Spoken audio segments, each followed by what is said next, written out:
BPA भक्ति पूजन आरती है talent of India news. Bhawana Bawani का इतिहास आइए जानते हैं। नमस्कार दोस्तों, मैं talent of India Rohtas Singh Yogi. आज मैं मौजूद हूँ भवाना।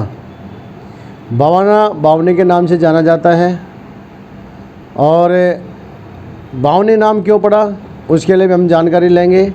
आज मेरे साथ में जो मौजूद हैं चौधरी प्रवीण सहरावत जी, जो बावनी के प्रधान अभी मनोनीत किए गए हैं। सबसे पहले तो आपको बहुत बहुत शुभकामनाएं हमारे चैनल की तरफ से। और आज हम आपसे जानकारी लेंगे कि आज ये जो पहले तो बावनी का जो इतिहास है वो क्या है, उसके बारे में जानकारी लेंगे। तो पहले आप ये बताइए कि अब जो आपको ये पदभार जो सौंपा गया है उस पर क्या कहेंगे, आप किसको श्रेय देंगे इसका? सबसे पहले तो मैं टैलेंट इंडिया जो आप लोगों की टीम है मीडिया की, उसका स्वागत करना चाहूँगा। भवाना बावनी क्षेत्र में आपका स्वागत है। रोहतास जी हमारे पुराने साथी रहे हैं और आपको बहुत साधुवाद है जो कि ग्रामीण परिवेश में आप जन चेतना जन जागरण का अभियान और जागरूकता का अभियान लेके चले हैं, उसके लिए आपको बहुत बहुत साधुवाद है और धन्यवाद। और जहाँ तक भवाना बावनी का किस तरह क्या नाम पड़ा, देखिए मैं हमारी जो शहरावत हैं, हम शहरावत हैं भवाना, तो हमारी जो निकासी है वो महरौली से जो निकास हुआ उसके महरौली से महिपालपुर हम लोग आए।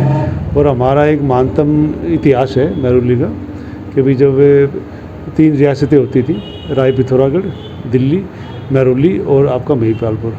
तो पृथ्वीराज चौहान का अजमेर और उनके ननकाना था यहाँ पे दिल्ली राय पिथौरागढ़ में, तो उनका यहाँ था। और हमारा शहरावतों का महरौली और महिपालपुर था, हमारी 2 रियासतें थी। और उससे पहले तोमर भी हमारे वंशावली हमारे ही उसमें लगते हैं। तो इस तरह की जो व्यवस्था हमारी चली। और जब हम यहाँ पे पृथ्वीराज चौहान पे आक्रमण किया गया मोहम्मद गौरी द्वारा, तो मोहम्मद ये कुतुब ऐबक को छोड़ दिया उसने यहाँ पे अपने विरासत के रूप में।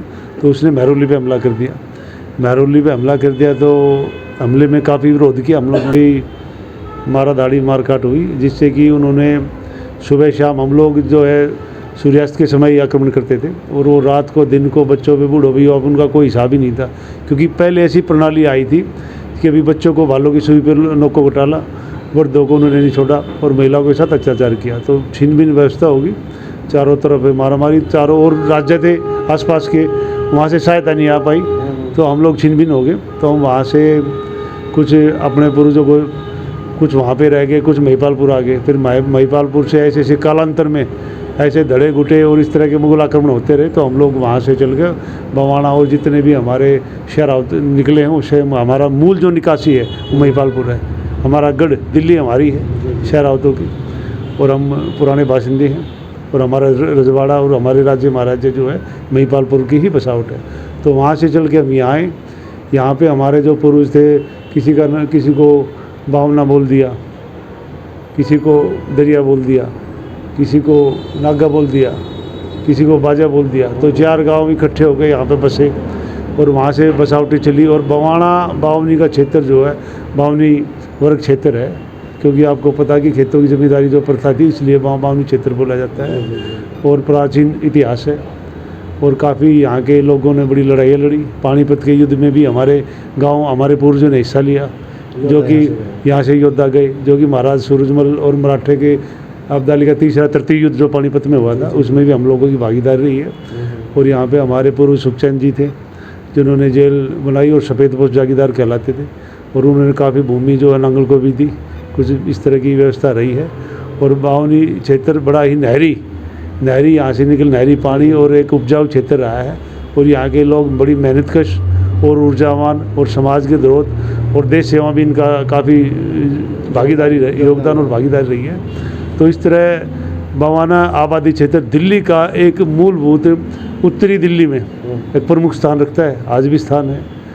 और इस तरह की यहाँ की व्यवस्था है। बावन गांव जो रखा गया, बावनी जो रखा गया, कौन कौन से गांव इसमें आते हैं, कैसे बावनी पड़ा इसका? देखिए हमारा जो बावनी क्षेत्र पड़ता है, हमारा जो 12 तो हमारे हैं भवाना के, 17 जो नरेला वो भी हमारे उसमें आता है। और कराड़ा 17 दूनी 34 और 12 और 6 हमारे पाड़ में कत्ते हैं। और कुछ ये 4 और 8 गांव, 4 ये आपका झंझोली कतलुपुर हमारे से, और आपका कुंडल, ये हरियाणा लगते हुए। हाँ कुछ हरियाणा के लगते हुए भी ये हमारे में समाहित है, इसी में समाहित। बवाना बावनी खाप में समाहित है। जी जी। क्योंकि जब गणना होती है, बैठक होती है, पंचायती होती है, खाप जुड़ती है, तो इन लोगों का ये एकीकरण हो जाता है। तो इस तरह की खाप प्रणाली व्यवस्था है, और ये काफ़ी प्राचीन समय से है। राजा हर्षवर्धन जो थानेश्वर के कुरुक्षेत्र के पास जो महाराजा हुए हैं, उन्होंने ये खाप प्रणाली शुरू की थी, और तब से इसका खापों का प्रचलन बहुत चला। और मुगल काल में भी, कालांतर में भी, आपका अंग्रेजों के टाइम में भी, अब भी खापें चल रही हैं, जो कि समाज निर्माण और देश निर्माण में अपनी अग्रणी भूमिका निभा रही है। अब बात की जाए इस तरह से जो है खापों की बात आती है, खापे आखिरकार समाज में किस तरह का मतलब जो अपना योगदान देते हैं, जिससे कि जैसे आने वाला समाज आगे बढ़े, आने वाली जनरेशन आगे बढ़े, तो खापों का क्या योगदान रहता है इसमें? देखिए, खापों का बड़ा ही मूल अभिभूत योगदान है, क्योंकि खापे समाज का आईना है। सरकारें कानून बनाती हैं, नागरिक उसमें रहते हैं, लेकिन जो खापे पंचायतें या खाप व्यवस्था वो सीधी गांव की मूलभूत ग्रामीण आबादी से संबंधित है, जो कि जड़ और संस्कार हमारे कल्चर वहीं से निकलते हैं। जैसे कि भी उदाहरण के लिए आप मान लीजिए, जो कि सामाजिक कुरीति आजकल जो चल रही है, समलैंगिकरण है, बहुविवाह है, या आपका इस तरह की जो गोत्री है, समगोत्री है, या जितनी भी कुरीतियाँ हैं समाज की, उसमें खापे अपना करती हैं। और जो शादी विवाह समगोत्र में करना, क्योंकि वैज्ञानिक तरीके से सिद्ध हो चुका है कि भाई गोत्रों में डीएनए में आप वैज्ञानिक रूप से करो कि हमारी जो रहन सहन जो प्रणाली है वो वर्ल्ड वाइड है। उसको आप वैज्ञानिक तरीके से देखेंगे तो हमारी जो पुरानी जो मानवीय सिंचाई बोलूँगा मैं उसको, जो कि जैविकीकरण आधुनिकीकरण में रहती है आबादी, जो नागरिक सिविलाइजेशन कहलाती है, उसका एक मापदंड होता है कि हम लोग किस तरह रहेंगे, किस तरह खान पान रहेगा, किस तरह सामाजिक व्यवस्था रहेगी, किस तरह प्रणाली है, कैसे विवाह होगा, कैसे सामाजिक व्यवस्थाएं चलेंगी। तो इसमें खापे जो बड़ा सजग रोल निभाती आई हैं, आज भी निभा रही हैं, और जितनी भी सामाजिक कुरीतियाँ उनको हर संभव प्रयास कर रही है।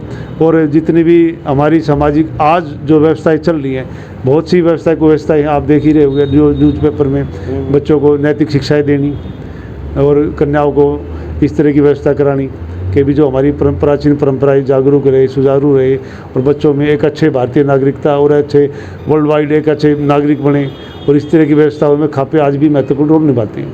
अगर बात की जाए तो क्या इस तरह से खाप जो है कानून को चुनौती नहीं देती है? नहीं, देखिए, कानून समलिंगता जो है कि नाम कानून ने जो है मानवता दे दी है, मान्यता दे चुके हैं। उसके बाद जो है क्या नाम अन्य जातियों में जो विवाह करना, अन्य धर्मों में जो विवाह करना, ये भी सब कानून ने दे दिया है। देखिए, बात ये नहीं है कि भाई सामाजिक आपका अन्य धर्मों में विवाह किया जाए या स्मगलिंग कर। बात ये है कि नेचुरल प्रोसेस क्या है, प्रकृति का आवरण क्या है। हम लोग प्रकृति से जुड़े हुए हैं, हमारी कल्चर से बताए प्रकृति के अनुसार चली हुई है, तो उनका पालन करते जो प्रकृति ने ही भेद कर रखा है। तो मानवीय दृष्टिकोण और सांसारिक दृष्टिकोण की दृष्टि में जो चीज़ आज भी लागू नहीं होती, तो सरकारों की चुनौती देने का कार्य खापे नहीं कर रही है। सरकारों से सामंजस्य बनाने का काम खाप पंचायतें या खाप वर्ग कर रहा है कि भी सरकारें कानून बनाए, वो आधुनिकीकरण की दिशा को, दृष्टिकोण की सोच के इस तरह की व्यवहारिक है। सबकी सामूहिक प्रक्रिया जो चल रही है, क्योंकि हमें अपने वैज्ञानिक तरीके से भी सोचना है और आज के मानवीयकरण भी सोच रहा है। आप लोग देख रहे हो कि किस तरह की व्यवस्थाएं, कुरीतियाँ, आज समाज में बिखराव का दौर है। पहले समाज में एकजुटता, एकीकरण, भाईचारा, सहबंधुत्व, सहअस्तित्व और ग्राम कितने स्वाभिमान लंबे, एक दूसरे की सहायता होती थी, एक दूसरे की मदद भी होती थी। आज जितनी दूरी और गैप इस तरह की व्यवस्था हो रही है, कहीं ना कहीं क्या सरकार जिम्मेवार है, क्या समाज जिम्मेवार है, या जो आज की व्यवस्था जिम्मेवार है? जिसके लिए किसको आप जिम्मेवार से है? देखिए, जिम्मेदारी तो सबकी सामूहिकरण है, ना तो इसमें किसी एक संस्था का आज के जवाबदेही बन। क्योंकि आज के आधुनिक दौर में हमें ये सोच के चलना है कि जो सरकारें अपना काम कर रही है, समाज अपना काम कर रहा है, सबको मिलजुल के अपना काम करना पड़ेगा, क्योंकि समाज से ही सरकारें निकलती हैं, समाज से ही सरकारें निकलती हैं। क्या ऐसा नहीं लगता कि ये जो है पंचायतों का बिखरना, परिवारों का बिखरना, यही सब चीज़ें जो है समाज को तोड़ रही हैं? नहीं, देखिए, वो उसके जिम्मेदार आज की आधुनिक शैली है। आधुनिक शैली में हमारी जो कुरीतियाँ आई हुई हैं वो जिम्मेवार हैं। आप ये देखिए, शहरीकरण, उद्योगीकरण हो, लेकिन उसके साथ नैतिक आचरण भी हो, नैतिक व्यवहार भी हो, जिसके एवज में हम चले, प्रकृति से सामंजस्य भी हो, प्रकृति से जुड़ाव भी हो। जिसके एवज में हमें सांसारिक क्रिया जो आपका ये प्रकृति का जो मूल भाव है, समभाव है, जिस प्रकृति की नेचर है। आपने देखा होगा कि कोरोना काल में एकदम सारे उद्योग होते थे, प्रकृति बिल्कुल आपको देखा होगा सामंजस्य स्थापित हो गया था। बिल्कुल प्रकृति का जितना पर्यावरण था या लोगों की आवाजाही थी वो बिल्कुल एक किस्म से थम गई थी। तो प्रकृति ने अपनी बाधा उत्पन्न की, वहाँ पे प्रकृति अट गई, कभी अब नहीं होगा। और जितनी भी प्राकृतिक आपदाएं आती है, जैसे भूस्खलन होता है, आपका ये भूकंप आते हैं या पहाड़ों में या मैदानों में या आपको मैदानी भागों में या समुद्री उत्पात होता है, ये प्रकृति असंतुलन के कारण होता है। प्रकृति को चुनौती देने पे है। और आज के मानव को ये चाहिए कि प्रकृति के साथ सामंजस्य स्थापित करें, समाज को भी एक दिशा मोड़ना, सामंजस्य स्थापित करें। सरकारों को भी चाहिए कि भी बिल्कुल वैज्ञानिक प्रणाली में शोध को, समाज को, प्रकृति को साथ लेके चले। आपको इतना बड़ा जो पद जो सौंप दिया गया है, क्या लगता है कि पहले के चौधरी प्रवीण में और आज के चौधरी प्रवीण में कितना फ़र्क आ गया? देखिए, जिम्मेदारी बढ़ती है, समाज जिम्मेदारी देता है तो उसका व्यवहार भी बदलता है। ये सामाजिक चुनौती भरा पद है जिसमें आप ये समाज का पूरा दृष्टिकोण, एक आईना, समाज की आवाज़, पूरे क्षेत्र की आवाज़ आप बन जाते हो। तो आपकी नैतिक जिम्मेवारी ये बन जाती है कि भी आप बड़े समाज के प्रति, देश के प्रति, राष्ट्र के प्रति सजग होकर चलेंगे और सबका मान सम्मान करते हुए अपने जितनी भी सामाजिक रूपरेखा है, व्यवहार प्रणाली है, या जो भी लोकहित के, जनहित के, समाज हित के, देश हित के जितने भी कार्य है, मिलजुल के सबके सामंजस्य और सबको बिल्कुल जितनी भी एक तालमेल बनाने का प्रयास करेंगे। अभी पहला ऐसा कौन सा कदम उठाएंगे कि जो गागर में सागर भरने वाला काम होगा? देखिए, चुनौतियाँ बहुत है, काम बहुत हैं। जैसे आपके गांव में जितने भी अपने जोड़ हैं हमारे, ये भी बिल्कुल हमारी स्वास्थ्य शिक्षाएं हैं, बुनियादी चीज़ें हैं, स्कूली शिक्षा है, तो इन चीज़ों को हम लेकर चलेंगे। और बाकी जितनी भी आम जन की, ग्रामीण जन समाज की समस्या है, उनको साथ मिलकर लोगों से दूर करने का प्रयास करेंगे। और निश्चित ही कहीं ना कहीं इस तरह की व्यवस्था बनाएंगे कि लोगों की परेशानियाँ दूर हों, लोगों का जीवन सुगम हो, और सामाजिकता ना बना, सामाजिक जो अपना व्यवहार है, आचरण है, बिल्कुल भेदभाव रहित और आपस में तालमेल मिला के और बिल्कुल अच्छी तरह जीवन प्रणाली का एक पैमाना, उच्चतम पैमाना देने का प्रयास और सुगम व्यवस्था का पालन करने का प्रयास होगा। अच्छा प्रवीण जी, मैं एक सवाल करता हूँ, क्योंकि देखो आज पढ़ा लिखा समाज हो चुका है जी। पढ़ा लिखा समाज होने के बावजूद भी आज जो शादी या विवाह है वो बच्चे अपनी मर्ज़ी से करते हैं जी। परिवार की भी कुछ न कहीं जो है मजबूरियाँ रहती हैं, लेकिन वो कुछ समय चलती है, कुछ समय के बाद जो है शादियाँ टूटने शुरू हो जाती हैं। ऐसे क्या मतलब जो है कारण रहे हैं, या आगे जाके हम क्या सुधार कर सकते हैं ऐसे कि जो इस तरह से बच्चे जो है जो शादी संबंध में बनते हैं, जो 7 जन्मों का संबंध होता है, उसको दोबारा से फिर उसी तरह पर लाया जा सके, ना ही कि महीने 2 महीने 4 महीने 6 महीने शादियाँ रुकती हैं, सामान उठते हैं, इधर से उधर निकल जाते हैं, तो उसमें सभी का बिखराव होता है। देखिए, बिल्कुल आपने बिल्कुल उचित आवाज़ आज आपके माध्यम से उठाई गई है। और ये बिल्कुल आज समाज का बिल्कुल एक इस तरह का व्यापक स्वरूप में चारों तरफ देखने को मिल रहा है। अखबारों में, न्यूज़पेपर में कटिंग भरमार है कि इस तरह की शादियाँ नित्य आए दिन टूट रही हैं। उसका कारण कहीं ना कहीं एक पेरेंटिंग रूटीन है। पेरेंट्स को कहीं ना कहीं एक पेरेंट्स पालन पोषण करता है अपने बच्चों का, अपने बच्चों में संस्कार डालता है, तो वो नहीं चाहता कि मेरे बच्चे दुखी हो या किस तरह की तनाव, वो समाज को अपने बच्चों को समाहित करने का प्रयास करता है किसी न किसी के। आज की युवा पीढ़ी थोड़ा इस तरह की रेबल, उग्र या एक किस्म से बागी टाइप में अपने आप को रुख बनाए रखे, जो कि ज़्यादा वो एक किस्म से उनके लिए ही घातक सिद्ध होता है। कहीं ना कहीं आप देखो शहरों में कि बच्चे गांव से निकल के, सामाजिक परिवेश से निकल के चले जाते हैं और खापे। और समाज विवाह का विरोधी नहीं है, लेकिन कम से कम सबकी सहमति से पेरेंट्स जो बच्चों का पालन पोषण करता है, उनको युवा बनाता है, माँ बच्चों को दूध पिलाती है, बच्चा इतने दिनों से अपने पेरेंट्स की छत्र छाया में पलता है, तो कहीं ना कहीं एक वैवाहिक स्थिति ऐसी होती है कि बच्चों को, युवा वर्ग को भी चाहिए कि वे अपने पेरेंट्स की रजामंदी लें, जो कि एक नैतिकता है और होना भी चाहिए। कि कहीं ना कहीं माँ बाप की भी एक आस होती है, माँ बाप कभी भी बच्चों का बुरा नहीं चाहते।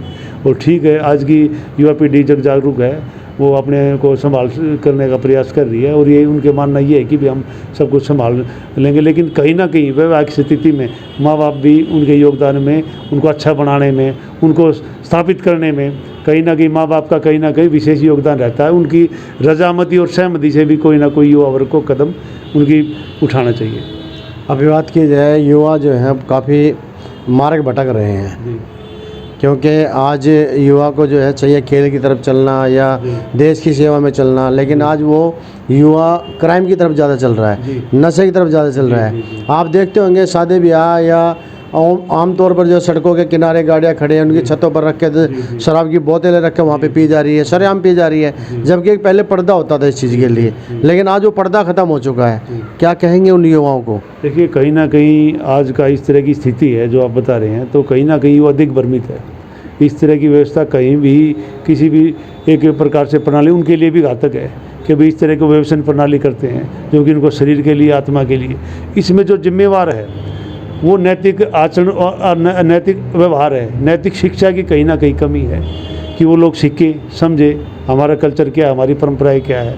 और कहीं ना कहीं आप ये देखो, भारत में नहीं, नैतिक शिक्षाओं का पालन पूरे वर्ल्ड में होता है। जापान को आप उदाहरण ले लो, और अच्छे जितने डेवलप कंट्री वहाँ भी कहीं ना कहीं आज भी जापान एक प्रमुख उदाहरण इसलिए मैं कह रहा हूँ कि जापान में कहीं ना कहीं आज का युवा और उसकी पुरानी पीढ़ी तालमेल बना के रहती है। उनकी शिक्षा आचरण आप देखोगे, वहाँ जाओगे, कभी आपका जाना होगा या आपको वहाँ से कुछ इस तरह का पुट मिलेगा तो आपको अच्छा लगेगा। काफ़ी देश इस तरह के हैं। तो हमारा जो कल्चर, हमारा जो हिस्सेदारी थी बहुत ही महान मजबूती से है। लेकिन आज जो बिखराव का दौर है या जो बिखराव हो रहा है, कहीं ना कहीं युवाओं में चेतना की कमी है, एक गैपिंग है कि भी पुरानी पीढ़ी समझा नहीं पा रही और युवा पीढ़ी समझ नहीं पा रही। तो इस तरह की व्यवस्था है, तालमेल बना के चलना पड़ेगा, समझना पड़ेगा और युवा वर्ग को सही दिशा में देश और अपने जो समाज की इस तरह की व्यवस्था है। क्योंकि फॉर फ्यूचर में ये अगर युवा वर्ग इस तरह, तो आने वाली संतान को जो उनसे भी आने वाली भविष्य की पीढ़ियाँ हैं उनके लिए क्या उदाहरण पेश करेंगे, क्या नज़ीर बनेगी? क्या लगता है कि हमारा बिखराव जो है, क्योंकि आज हमारी बैठकें हैं वो बैठकें ख़त्म हो गई हैं, उसका मुख्य कारण ये भी है? जी बिल्कुल, बैठक खत्म हो चुकी है, लगभग काफ़ी कम जगह बैठकों का दौर है। समाज में बैठ के नहीं है, समाज में बैठ के नहीं है। जी कहीं ना कहीं एक कम्युनिकेशन गैप है, जिसको हम कम्युनिकेशन गैप कहेंगे कि भी आपका घर में संवाद नहीं हो रहा, आपका समाज से संवाद नहीं हो रहा, आप एकांकी जीवन बिता रहे हो, अपनी सूरत हाल में अपनी मस्ती में जीवन व्यतीत हो रहा है। देश की, समाज की आपको चिंता नहीं है और घर स्वयं की चिंता नहीं है। तो कहीं ना कहीं ये बहुत ही है कि युवा पीढ़ी के लिए बड़े ही दुर्गामी इसके गंभीर परिणाम होंगे, जिसके लिए इस तरह की व्यवस्था ठीक नहीं है। इसको तो खाप को कदम उठाना चाहिए। नहीं, खापे कदम उठाती हैं, खापे पंचायतें करती हैं और अभी पीछे लाडो सुधारने के लिए आवश्यकता है। खापे समय से पहले युवाओं को सजग जागरूक करती है, इनको समझाती है, बुझाती है। जब भी कभी भी कोई साम्राज्यिक बिखराव का दौर होता है तो खापे तत्काल रूप से खड़ी हो जाती है और बिल्कुल समाज को संपूर्ण रूप से समझाने का कर सही दिशा में चलने का समाहित रूप से करने का पूर्ण प्रयास करती है। अच्छा, मैं एक चीज़ और सर, अब लास्ट सवाल है आपसे, क्या जो खाप है ये क्या एक समाज के लिए है या सर्व समाज के लिए? देखिए, खापें सर्व समाज के लिए हितकारी होती है, क्योंकि पूरे समाज से ही, सर्व समाज से ही खापों का निर्माण होता है और उस खापों का निर्माण समाज से ही देश का निर्माण होता है। तो इस तरह की व्यवस्था है, कहीं भी कुछ नहीं, बिल्कुल इसमें 36 बिरादरी नहीं होती है, सभी का सम्मान किया जाता है, सबसे तालमेल किया जाता है। और आप देखोगे गांव की मूलभूत आबादी में सभी बिरादरी किस तरह रहती है, तो ग्रामीण परिवेश से ही सामाजिक खाप प्रणाली निकलती है। तो सबको साथ लेके, सबको विकास लेके, सबको पूर्ण से समाहित करने का प्रयास सर्व खाप करती है और सभी समाज इसमें समाहित है। आपको जो इस पद से जो सम्मानित किया है, आप किसको श्रेय देंगे इसका? देखिए, मैं श्रेय दूंगा बिल्कुल समाज को, अपने जो मेरे गांव के बड़े बुजुर्ग हैं उनको, युवा वर्ग को, शिक्षित वर्ग को और पूरे क्षेत्र को, पूरे दिल्ली देहात को और जितने सर्व खापों को, पंचायतों को, जो की व्यवस्थाएँ पूरे समाज को, मैं सभी का धन्यवाद देना चाहूँगा। और मैं बिल्कुल इस तरह की व्यवस्था लेके चलेंगे कि सबको संपूर्ण रूप से साथ मिलजुल कर, सबकी सहमति से, सबसे व्यवस्था बना के, और हमारा जो प्रयास हुआ कहीं ना कहीं समाज के लिए, देश के लिए, राष्ट्र निर्माण की हमेशा मार्ग प्रशस्त रहेगा। चलिए, बहुत बहुत धन्यवाद आपका। और हम आपके उज्जवल भविष्य की कामना करते हैं और हम यही कामना करेंगे, भगवान से यही प्रार्थना करेंगे कि भगवान आपको एक ऐसी शुद्ध बुद्धि दे कि आने वाले समय में जो एक खाफे हैं वो एक मिसाल पैदा करें और बावनी का नाम और ज़्यादा ऊंचा हो, जिससे आने वाली जो जनरेशन है हमारी वो भी कुछ सीख ले सके और आगे बढ़कर समाज का और देश का हित कर सके। बहुत बहुत धन्यवाद आप सभी। ये थे हमारे साथ बवाना बावनी के नवनिर्वाचित अध्यक्ष चौधरी परवीन सहरावत नंबरदार जी, जो समाज सेवा से जुड़े रहते हैं, हमेशा समाज के साथ जुड़कर चलते हैं, आगे समाज को लेकर एक साथ चलने की उनकी बड़ी इच्छा रहती है और जिसको लेकर उन्हें ये पदभार सौंपा गया है।